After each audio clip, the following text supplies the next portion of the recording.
ऐकून रामाची वचनोक्ती हनुमंते केली विनंती। स्वामिनी यवनी किष्किंधे प्रती सुग्रीव राज्यार्थी अभिषेकावा।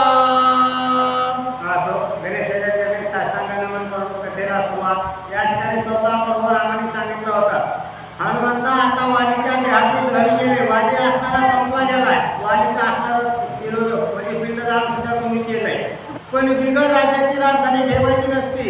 आता लवकरात लवकर जा आणि या सुग्रीवाला असलेला राजा बनवा असं सांगितल्याबरोबर हनुमानजीने पुन्हा विनंती केली, हे रामा रामा तुम्ही साक्षात असणारे परब्रह्म आहे का?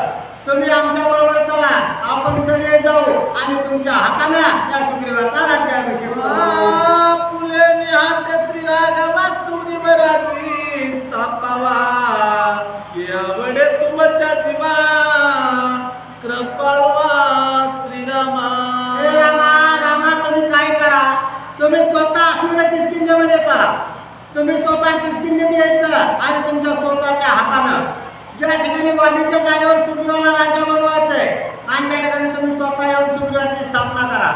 सुग्रीवाचा तुम्ही स्वतः त्या ठिकाणी येऊन राज्याभिषेक करा। हनुमानजी विनंती करतात, हनुमंताच्या वचनात संतोषाला श्री रघुनंदन रे आपले नेमाचे लक्षण स्वय आपण सांगत। हनुमानजीचं बोलणं रामचंद्रांनी ऐकलं आणि रामाच्या मनाला आनंद वाटला, का तर या ठिकाणी असणारा राज्याभिषेक सुग्रीवाचा करायचा आहे आणि हनुमानजी माझ्या हाताने करायचा म्हणतोय।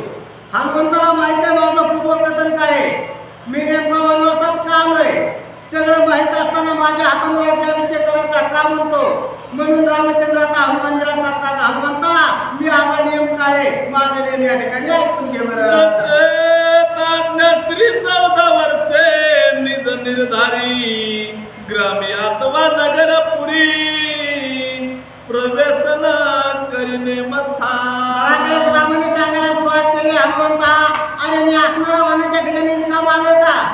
माझ्या पित्याची आज्ञा आहे, राजा दशरथाने सांगितलंय ज्यावेळेस असणारा वनवासाला निघालो तिथून पुढे 14 वर्ष होईपर्यंत 14 वर्षापर्यंत कुठल्या गावात जायचं नाही, कुठल्या वस्तीवर जायचं नाही, कुठल्या नगरामध्ये जायचं नाही, नवे नवे जे असणारे संसारी माणसाचं घर आहे कुठल्या घराच्या ठिकाणी पाय ठेवायचा नाही असा नियम माझ्या पित्याने घालून दिला।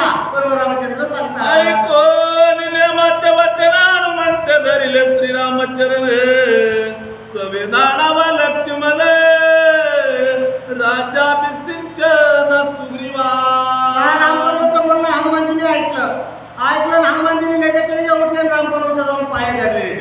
बरोबर रामचंद्राचं दर्शन घेतलं, सांगितलं रामा अगदी असणारं बरोबर आहे, तुम्ही सांगता हे अगदी योग्य आहे, पण आता काय करा, तुमच्या ऐवजी असणारा तुमचा लहान बंधू लक्ष्मण आणि लक्ष्मणाला राज्याभिषेक करण्यासाठी किष्किंधेकडे पाठवा अशी हनुमानजी विनंती करतात। राज्याभिषेचन सुग्रीवास्ते रामाज्ञा लक्ष्मणासी ये रे बंधने शिरसी सहपरिवारे चालीला।